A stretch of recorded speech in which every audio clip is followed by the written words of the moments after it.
மதிப்பிற்குரிய இந்த பள்ளியினுடைய தாளாளர், முதல்வர்கள், ஆசிரியர் பெருமக்கள், பெற்றோர்கள், மாணவ கண்மணிகள், உங்கள் அனைவருக்கும் என்னுடைய வணக்கம். Veda sir, photographer sir, only 5 minutes. 5 minutes ஆனால் கையை தூக்கிடுங்க. ஓகே, அவ்வளோதான். நீங்கள் ஒன்றும் பயந்துடாதீங்க. என்னடா மைக் எடுத்துட்டாரு, என்ன ஆக போகுதுன்னு வெளியிலலாம் போயிடாதீங்க. ஜஸ்ட் 5 minutes தான். நான் இந்த பேச்சை முடிக்கிறதுக்குள்ளே 4 நிமிஷத்துக்குள்ளே நம்ம டீச்சர்ஸ் எல்லாரையும் முன்னாடி வந்துருங்கப்பா. 49 பேர் இருக்காங்கன்னு சொன்னீங்க. 49 டீச்சர்ஸ் ப்ளீஸ். உங்கள் பிரின்ஸிபல், வைஸ் பிரின்ஸிபல், தாளாளரோடு வந்துருங்க. ஜஸ்ட் 1 நிமிஷம் உங்களோட. ஓகே, எல்லாருமே முன்னாடி வந்துருங்க. Just 1 minute. 2 விஷயம் நான் பேரண்ட்ஸுக்கு சொல்லணும்னு நினைக்கிறேன். இந்த ஏன்னா நான் டீச்சர்ஸ்க்கு அடிக்கடி சொல்லிகிட்ருக்கேன், பேரண்ட்ஸுக்கு சொல்லவே முடியல. 2 விஷயம்தான். ஒரு துறவியை பார்க்குறதுக்கு ஃபாரின்லேருந்து ஒரு 6 பேர் வந்தாங்க. அந்த துறவிக்கு என்னன்னா, அன்னைக்கு தான் அவர் வெளியூர் கிளம்புறார். திடீர்னு இவங்க வந்துட்டாங்க.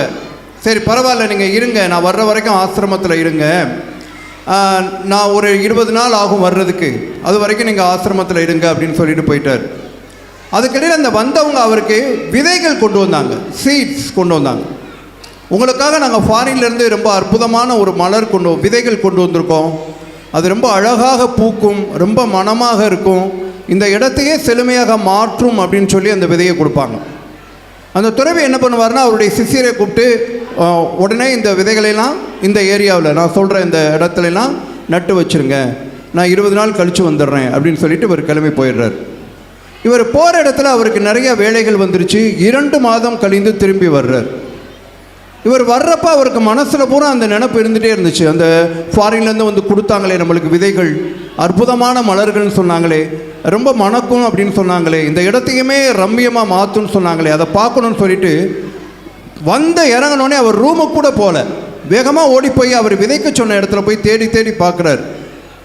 அப்போ அந்த சிஷியன் வந்தார். ஐயா என்னையா அப்படின்னு குருட்ட அவர் சொன்னார், எங்கே நான் விதைக்க சொன்ன விதைகள்லாம் எங்கே அப்படின்னு கேட்டால், அது இதுதான் அப்படின்னு காட்டுறாரு. அங்கே போனால் கத்திரிக்காயும் வெண்டிக்காயும் முளைச்சிருக்கு.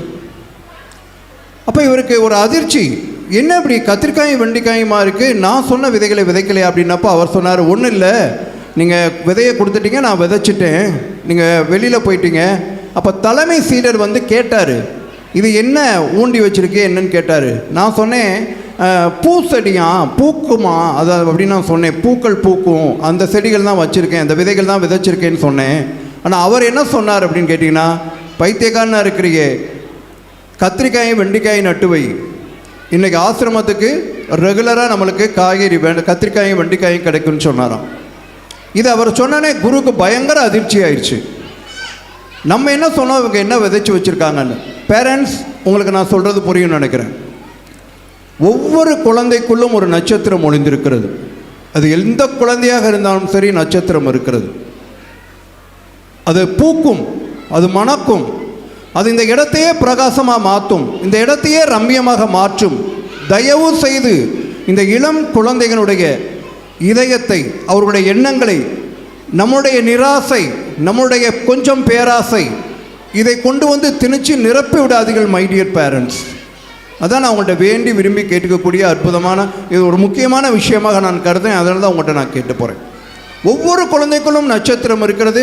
முடிந்தால் அந்த நட்சத்திரத்தை நீங்கள் கண்டுபிடிக்க முயற்சி செய்யுங்கள். நீங்கள் நட்சத்திரத்தை என் குழந்தைகள் மேல் பொறித்து விடாதீர்கள். அதுகள் புனிதமான உயிர்கள். அந்த உயிர்கள், அதில் நீங்கள் உங்களுடைய ஆசைகளையோ நிராசைகளையோ திணித்து விடாதீர்கள் என்பதான் என்னுடைய தாழ்மையான வேண்டுகோள். ஒரே ஒரு இன்சிடெண்ட்டை சொல்லி முடிச்சுக்கிறேன். இது சொன்னால் இன்னும் உங்களுக்கு புரியும்னு நினைக்கிறேன். எதிர்த்த வீட்டுக்காரன் எப்படி இருக்கான், பக்கத்து வீட்டுக்காரன் எப்படி இருக்கான், மாடி வீட்டுக்காரங்க எப்படி இருக்காங்க, நீ எப்படி இருக்கணும்னா எந்த குழந்தைக்கும் தயவு பண்ணி சொல்லாதீங்க. அது இந்த ஒரு சின்ன குழந்தைக்கு எதிராக செய்யக்கூடிய மிகப்பெரிய வன்முறை அப்படின்னா அதுதான்.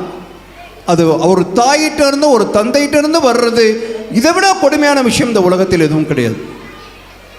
ஆனால் மை டியர் பேரண்ட்ஸ், ப்ளீஸ், குழந்தைகளை குழந்தைகளாக இருக்க விடுங்கள், அவர்களை சிந்திக்க விடுங்கள்.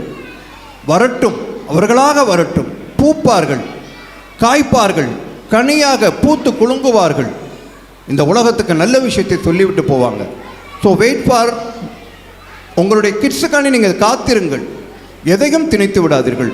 ஒரே ஒரு விஷயம், ஒரு மிகப்பெரிய எழுத்தாளர் ஃபாரின் போயிருக்காரு, குடும்பத்தோடு போயிருக்காரு.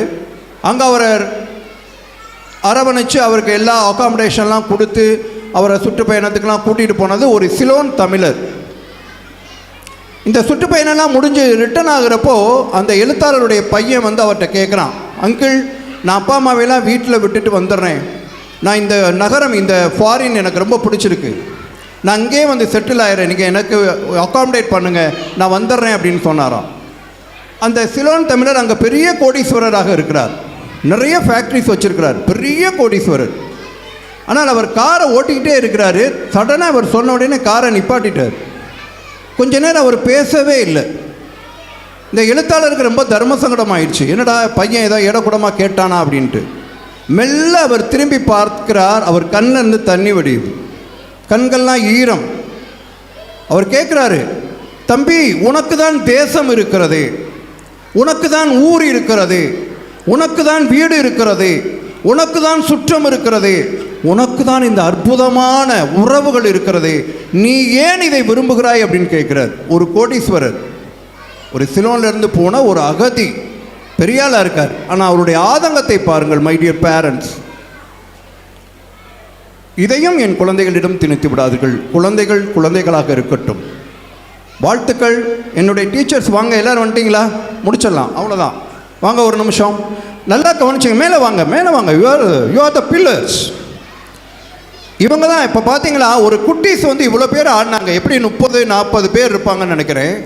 ஒவ்வொரு குழந்தைக்குள்ளும் அவர் எவ்வளோ, நீங்கள் பாருங்கள், நம்ம பார்த்துட்டோம், ஒரு பார்வையாளராக பார்த்துட்டு போயிட்டோம். ஆனால் ஏறக்குறைய ஒரு 10 நாட்கள், மினிமம் 10 நாளாவது அந்த குழந்தைகளோட அல்லாடி, அந்த குழந்தைகளோட இப்படி செய்ய அப்படி செய்ய. இப்போயும் நீங்கள் பாருங்கள், அந்த ஹாப்பி எக்ஸ்பிரஸ் வைக்கிறதுக்கு அந்த டீச்சர்ஸ் படாத பாடு.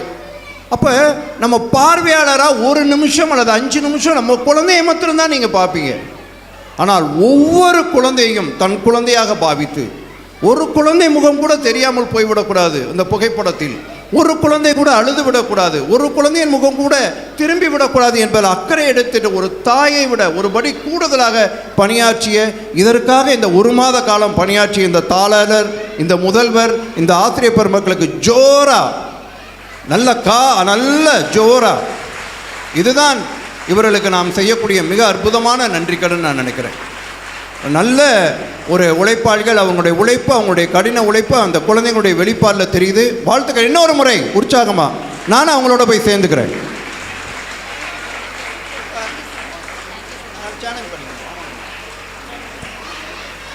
எல்லாம் என்ன ஒரு கைதட்டு என்னுடைய டீச்சர்ஸ்க்கு. ஓகே, நன்றி, வாழ்த்துக்கள்.